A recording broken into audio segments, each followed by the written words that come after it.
오늘 로마서 13장입니다.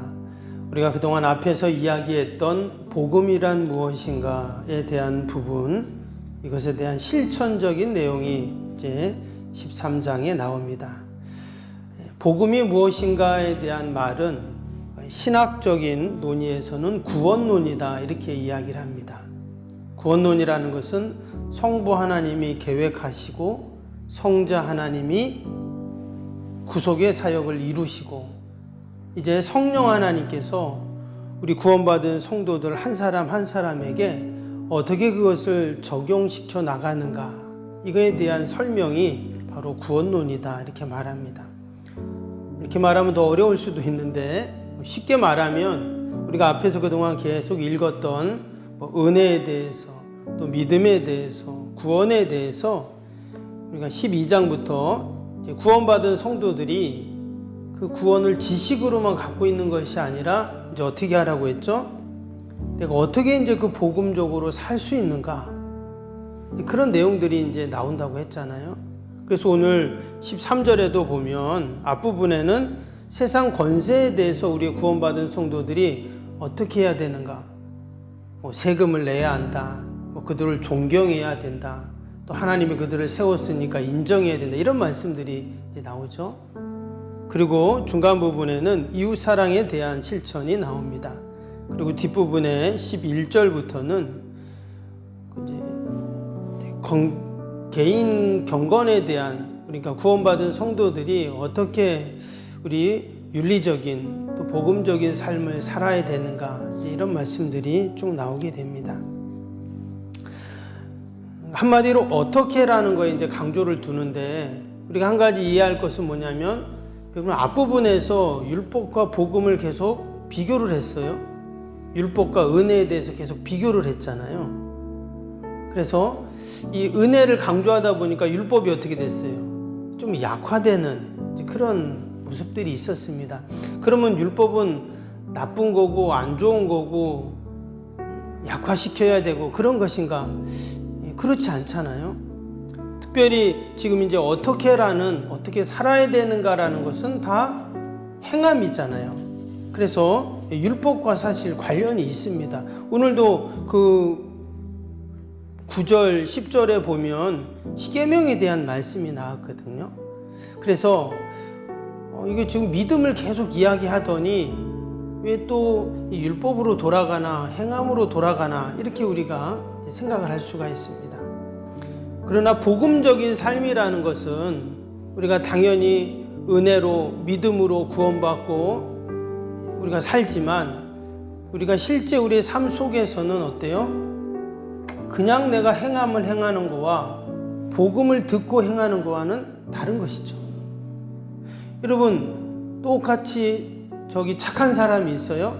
그런데 예수 믿고 착한 사람하고 그냥 착한 사람하고 뭐가 다를까요? 당연히 예수 믿고 착한 사람은 하나님의 말씀을 알고 그 말씀을 갖고 내가 선을 행해야 된다, 이렇게 생각을 하겠죠. 그런데 그냥 선한 사람은 그냥 착한 일을 하는 겁니다.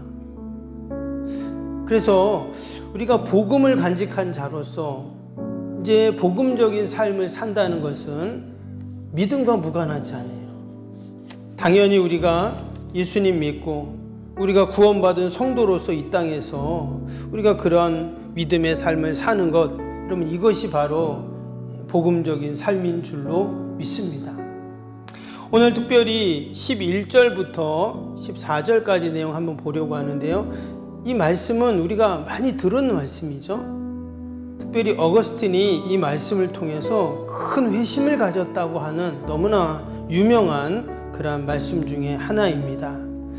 이 말씀이 특별히 주의 재림과 또 관련이 있습니다. 그래서 오늘 11절 다시 한번 볼까요? 또한 너희가 이 시기를 알거니와 자다가 깰 때가 벌써 되었으니 이는 이제 우리의 구원이 처음 믿을 때보다 가까웠습니다. 우리 구원받은 성도들의 삶, 한마디로 자다가 깰 때가 벌써 되었다고 하는 이 귀한 하나님의 그 계획과 섭리를 기억하는 그런 삶이 바로 구원받은 믿음의 성도들의 삶입니다. 여기 12절에도 보면 뭐라 그랬어요? 밤이 깊고 낮이 가까웠다, 이런 말이 나왔어요. 밤이 깊고 낮이 가까이 왔다. 다시 주님이 오실 때가 됐다. 하나님의 놀라운 구원의 역사가 이루어질 때가 됐다. 다 이런 말이거든요. 그러면 이제 우리가 어떻게 해야 될까요? 13절에 낮에와 같이 단정하고 방탕하거나 술 취하지 말고 음란하거나 호색하지 말고 다투거나 시기하지 말라 이랬어요. 한마디로 복음적인 삶이 이런 삶이라는 거예요. 단정히 행하고, 단정히 행한다는 것은 당연히 우리의 삶을 단정히, 행위를 단정히 한다는 그런 의미로 이야기하는 것이죠. 그래서 여기서 단정하다는 게 유스케 노모라는 단어인데, 옳게 하다, 바르게 하다, 또 우아하게 하다, 이런 말입니다. 마치 그 신랑을 맞이하는 신부의 모습을 생각할 수가 있죠. 우아하고 단정하고 아름답게 준비하는 그 신부의 모습, 마치 복음적인 삶을 사는 구원받은 믿음의 우리 성도의 삶이 이런 삶이라는 것입니다. 이 땅에 살아가는 동안 우리는 늘 어때요? 우리 행동, 우리의 처신이 늘 단정하고 우리 주님 오실 때를 기다리고 소망하는 그런 준비하는 우리 성도의 삶, 이것이 바로 여러분 복음적인 삶인 줄로 믿습니다. 일주일 동안은 그냥 세상 사람들처럼 이 사람이 교회 다니는지 안 다니는지, 과연 예수 믿는 사람인지 안 믿는 사람인지, 복음을 간직하고 있는 사람인지 아닌 사람인지, 그런 거 상관없이 살다가 주일날 교회 와서 내가 예수 믿으니까 예배드리지, 이런 삶이 아니라는 거예요. 또 세상 속에서 참 힘들고 어려운 세상살이 하다 보면 또 그럴 때도 있어요. 아유, 내가 이렇게 안 하면 어떻게 세상 살아? 경쟁도 심하고 힘들고 어려운 삶 속에서 이런 생각을 할 때도 있습니다. 그러나 오늘 말씀에 분명히 뭐라 그랬어요? 어둠의 일을 벗고 빛의 갑옷을 입자. 12절에 그런 말씀이 나왔죠. 이 빛의 갑옷을 입자라는 말이 14절에는 오직 주 예수 그리스도의 옷 입고, 이런 표현으로 또 돼 있어요. 빛의 갑옷, 그리스도의 옷을 입어야 된다 그랬는데 에베소서에는 하나님의 전신갑주를 입으라, 이런 말씀이 나와 있죠. 왜 그리스도의 옷을 입고 빛의 갑옷을 입고 하나님의 전신갑주의 옷을 입어야 할까요? 이것은 사실 다 무장하는 겁니다. 전쟁터에 나가는데 그냥 나갈 수 없잖아요. 당연히 무장하고 나가는, 그래서 군인의 옷을 입고 갑옷을 입고 이렇게 전쟁터에 나가는데, 바로 우리의 삶이 이 땅에서 늘 어둠의 세력과의 전쟁, 어둠의 세력과의 싸움이라는 것을 말하는 것입니다. 복음적인 삶이라는 것은 빛의 갑옷, 그리스도의 옷을 입는 그런 삶입니다. 언제든지 어둠의 세력들과 대적할 수 있는 그 준비를 우리가 해야 하는 것이죠. 겉으로 보기에는 세상의 통치자들이고 권세들이고 또 그 주관자들이지만 그 이면에는 어둠의 세력들이 있다고 분명히 말씀하고 있습니다. 눈에 보이지 않는 그러한 세력이기 때문에 우리는 늘 그리스도의 옷을 입지 않으면, 빛의 갑옷을 입지 않으면 그 영적인 싸움에서 우리는 질 수밖에 없는 것이죠. 저와 여러분은 다 그 복음을 듣고 복음을 간직한 우리 믿음의 성도의 모습인 줄로 믿습니다. 그래서 우리는 늘 그리스도의 옷을 입고 있어야 돼요.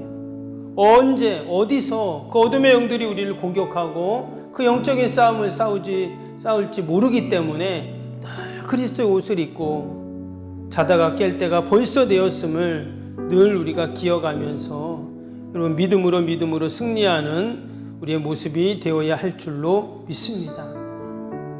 그렇다면 정말 그 어둠의 세력들과 우리가 치고받고 싸웁니까? 그렇지 않거든요. 오늘 위에 8절 한번 보겠습니다. 8절에 보니까 뭐라 그랬어요? 피차 사랑의 빛 외에는 아무에게든지 아무 빛도 지지 말라. 남을 사랑하는 자는 율법을 다 이루었느니라. 우리 복음적인 삶을 사는 우리 성도의 모습, 성도의 삶은 어떤 삶인가? 바로 세상을 향하여서 사랑을 실천하는 삶이라는 거예요. 여기 보니까 뭐라 그랬어요? 사랑하는 자는 뭐라고요? 율법을 다 이룬 자라 그랬어요. 이전까지는 어떻게 살았어요? 그 율법을 다 이루려고 살았다는 거예요. 어떻게 하면 율법을 지키고 율법을 행하고 그렇게 했지만 이제는 사랑을 하면 그 율법을 다 이루게 된다. 그래서 우리가 늘 사랑을 이야기하고 또 사랑을 언급하는 것입니다. 여러분, 우리는 다 하나님의 사랑에 빚진 자인 줄로 믿습니다.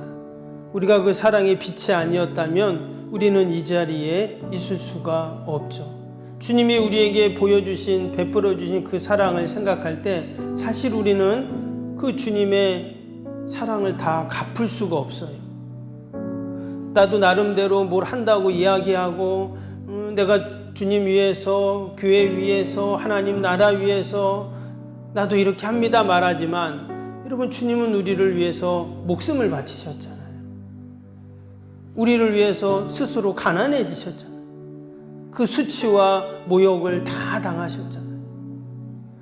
우리가 조금만 누군가에게 안 좋은 소리를 들어도 얼마나 기분이 나빠요.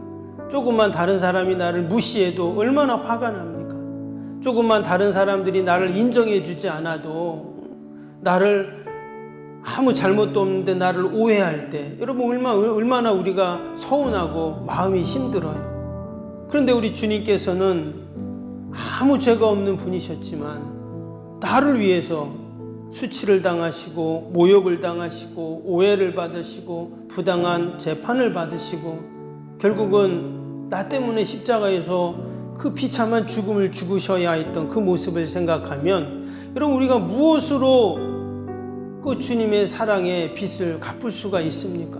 우리는 영원히 빚을 갚을 수 없는 자들이에요. 때문에 우리는 영원히 주님 앞에서 사랑의 빚진 자이죠. 여러분, 우리가 빚진 사람은 어떻습니까? 요즘에는 빚진 사람이 막 당당한 사람도 있더라고요. 근데 사실 빚지면 어때요?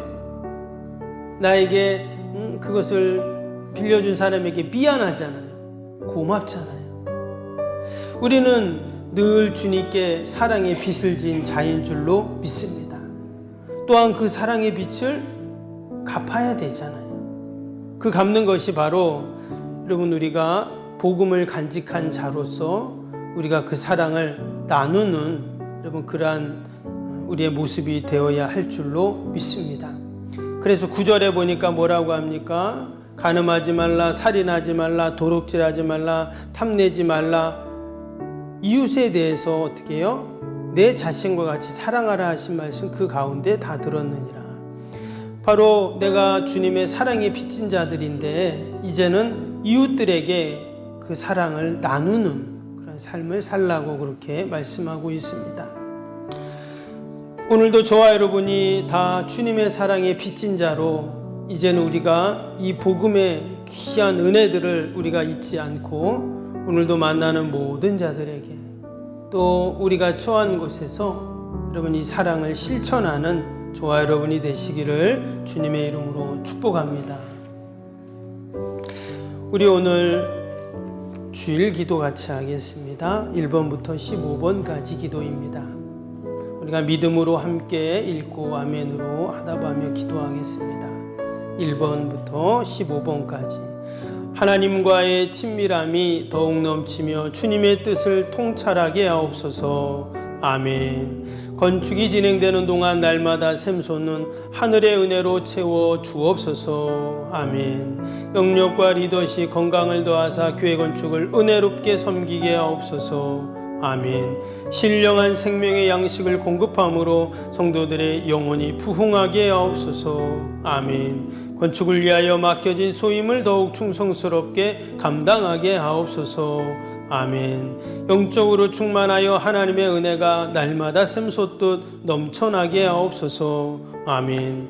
앞장서서 섬기시는 장로님들의 가정과 자녀와 사업에 복을 더하여 주옵소서. 아멘. 모든 중직자들이 마음을 모으고 정성을 모아 성전을 짓게 하옵소서. 아멘. 건축위원장과 건축위원들에게 지혜와 지식의 영으로 충만케 하옵소서. 아멘. 하나님의 마음을 알고 하나님의 영광에 합당한 성전으로 세우게 하옵소서. 아멘. 모든 성도들이 건축위원이라는 주인의식을 가지고 기도에 힘쓰게 하옵소서. 아멘. 구역원들이 말씀의 꼴을 풍성히 먹도록 먼저 은혜를 경험하게 하옵소서. 아멘. 교회의 영광을 위해 맡겨진 사명을 기도함으로 감당하게 하옵소서. 아멘.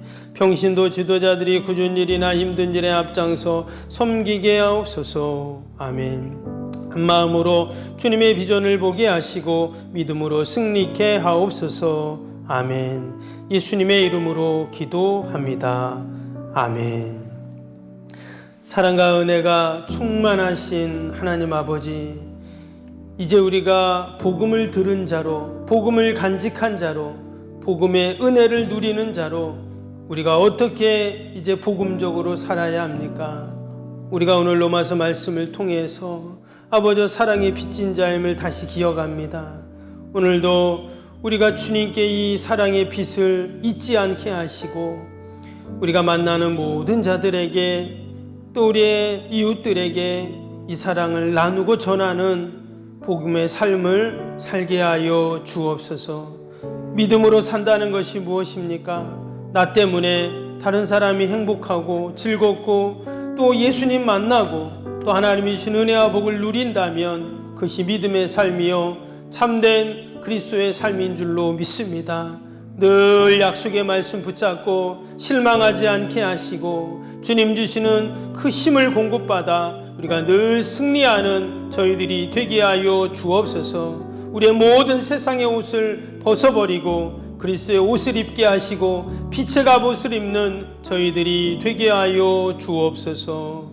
오늘도 거룩한 날 아버지 안식일을 기억하며 주님 전을 찾는 모든 성도들의 발걸음을 복되게 하시고 오늘도 예배마다 모임마다 은혜와 기쁨이 충만케 하여 주옵소서. 성도들을 볼 때마다 주님의 얼굴을 보는 것처럼 기쁘게 하시고 아버지 연약하고 힘든 우리 지체들 성도들 볼 때마다 함께 눈물 흘리며 기도하는 우리 성도들 다 되게 하여 주옵소서. 하나님, 여전히 무더위 가운데 지치고 힘들어하는 우리 어르신들 또 우리 아이들 또 우리 연약한 성도들이 있습니다. 하나님 다 위로하시고 하늘의 은혜로 함께 하셔서 이 무더위도 믿음으로 다 이겨나가게 하여 주옵소서. 하나님, 일본에서 아버지 오염수를 방류하며 온 나라가 이처럼 염려와 걱정 가운데 또 아버지 어업인들이 어려움을 가운데 있습니다. 하나님께서 은혜를 베푸셔서 아버지 이런 어려움들도 지혜로 잘 해결해 나갈 수 있도록 지도자들에게 힘을 더하여 주시고 또 아버지 하나님께서 도우시는 은혜를 경험케 하여 주옵소서. 아버지 오늘도 우리를 이 기도의 자리 믿음의 자리로 부르신 줄로 믿습니다. 내 힘으로 내 발로 온 것이 아니라 성령님이 나를 깨워주시고 아버지 자다가 깰 때가 벌써 되었다고 말씀하여 주셨는데 이 시간도 하나님이 부르심을 믿고 함께 우리가 기도할 때 내가 기도하여 우리의 자녀가 살고 우리 가정이 살고 교회가 살고 이 민족이 살아나는 놀라운 구원의 은혜가 날마다 있게 하여 주시옵소서. 감사하며 예수님의 이름으로 기도하옵나이다.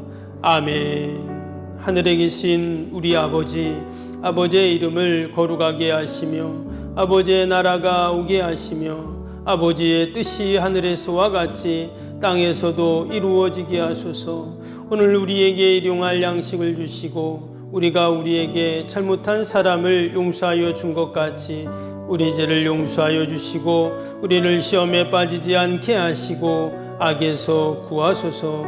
나라와 권능과 영광이 영원히 아버지의 것입니다. 아멘.